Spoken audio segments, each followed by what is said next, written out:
Good afternoon, it's Damon here at California Carnivores again. A couple of weeks ago, I did a video on Roridula gorgonias, it's a tough one to say, even for me, and how many insects it was catching here at the nursery. Just really still grotesque how many insects it has. And it's also glistening in the sun with this resinous blue really nicely. But we've been getting a lot of questions about how to grow this plant, and it's not for beginners, and not a lot of people are growing them anyways, and so you're probably not finding a lot of good information out there. Peter does cover this in his book, The Savage Garden, but I'm just going to talk about exactly how I grow them. And also, I've got a really beautiful Bibulus gigantea here, and they have really similar care constructions, so you can pretty much apply whatever I say to this one, to this other one. So first off, this plant comes from coastal South Africa, where they would have like cool, wet winters and warmer, drier summers, very little rain in the summertime, and because it's coastal, it would get a lot of fog. Same here in California, where we have these dry summers, but with a lot of fog that would come in and help water it a little bit. So most carnivorous plants grow in bogs, and this guy comes from kind of a different place and a different environment, and so I've made some cultivation adjustments in order to have more success with these over the years. One of those is the soil. So a while ago I started using this akadama soil. Akadama is a clay-like soil that is mined out of cypress forest in Japan, and they've used it for bonsai trees there for hundreds of years. It's the preferred soil for bonsai trees. And it comes in different grades. This is a little bit bigger than I like to get, but it's been tricky to find things. So usually I prefer kind of smaller grains, but these big ones will work too. Anyways, so it's about 50% akadama, and then I like to mix in some peat and sand in there too. So the rest of it, the rest of the 50% is equal parts sand, pumice, and peat. And the sand is horticultural or play sand. Make sure there's no salt in there. And what's nice about the akadama is it's like a clay, so it leaves a lot of room for air in these little nodules, and when it's wet, you can see it looks like that, and then when it dries out, it really lightens up. So it's these little like rocks that can hold some water, but not in a really super waterlogged way. And you can sit these in a little bit of water. You can see kind of the mineral lines on here, maybe like that much. I've got them in taller pots too, to keep the top of the plant out of the really deep, the really wet soil. And I do let it get a little bit dry on top in between waterings.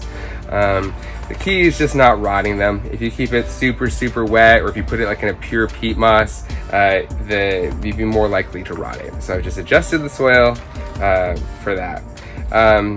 Temperature wise, they don't ever want to freeze. We've had a little trouble growing them in the greenhouse in the winter here sometimes. Honestly, what tends to happen here is they'll bloom this time of the year, and then those petals can get a little botrytis. It looks like fluffy bread mold on the petals, and that can kind of suck into the crown. Inside, we've had that problem before. So outside, I have less of that problem. So I've got these guys in our covered flytrap house. So there's no climate control in here at all. And here in California, we'll get down to like, this year we've gotten down about 25 has been the coldest Fahrenheit. And I've got them covered so they're protected from frost, because if they do catch frost, it will burn the tips for sure. But I got these from a grower in Maryland. I found him on eBay, and he was living in Maryland. And he's growing those outside there over the summertime. So in the summertime, you should have no problem growing them anywhere where it's like warm and humid like that. And then of course you'll have to do something with them in the winter. Probably bring them in under lights, which is a good topic. They're a little tricky. I think they'd be a tough plant to grow indoors. They need a lot of sun. In here it's basically full sun. We'll probably bring them, I'll probably shade it a little bit in the summertime, but in this winter we've got them in really direct full sun, and I think that might be tricky under lights. Also, they're tall plants. In South Africa where they grow, they come up to I think like 4 or 5 feet maybe. I've never been there, but I've seen pictures, but they become like clambering, scrubby kind of bushes. And so plants like that can be tricky under lights because, you know, they grow up right up against the lights.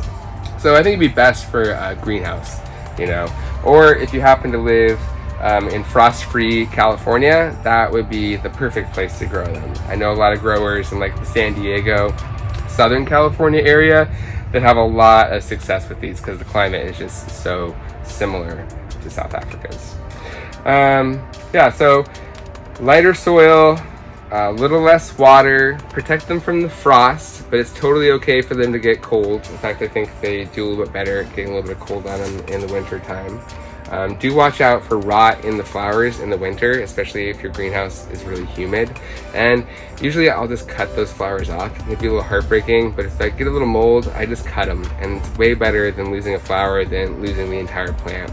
The few times where that has happened, lots of growers only talk about their successes, but you know, the failures usually you can learn a lot more from. And so before, when I let those petals rot, it spread into the crown, and then I just cut the crown off where it was rotting, and I let that plant sit, and it actually came right back. So if you get a rotten top, you can cut just below the rot, and it's totally capable of making new growth points off the top.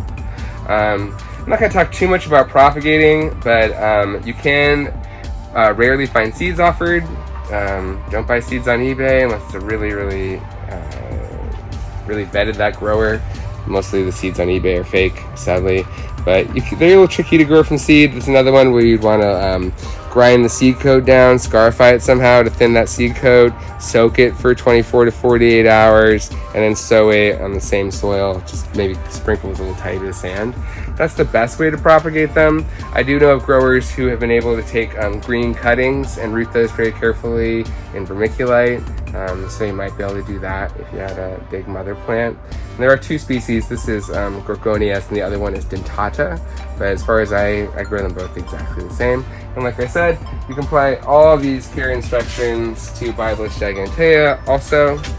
Oh, and fertilizer is another important one. So the grower that I got these from, he said that he doesn't use maxi fertilizer on these because they're not capable of digesting, especially Roridula. They're not making their own digesting, and so a lot of that fertilizer that's not already accessible to the plant is sitting on the leaf and encouraging mold, and I have had that be a problem in the past. The Bibulus gigantea, I've had powdery mildew on those when I grew them inside the greenhouse, and I think the maxi fertilizer probably is encouraging that. So he had a little vial of a chemical orchid fertilizer. I haven't tried that yet, honestly, but I have been using our Schultz cactus and succulent fertilizer that I've talked about many times. Comes in a dropper bottle. I do 12 to 14 drops in a spray bottle, a 1 liter spray bottle, and I've been misting all these plants with that. And I'm not seeing the same problem of the rot out here with the chemical fertilizer, so hopefully that cracked that little problem. If you guys have any questions, any more questions about that, make sure you put them in the comments below. And if you've already grown these plants somewhere else in the US or in the world, let us know your experiences. How's it going for you? What are the lessons that you've learned from growing them in your space? Thanks so much for listening today.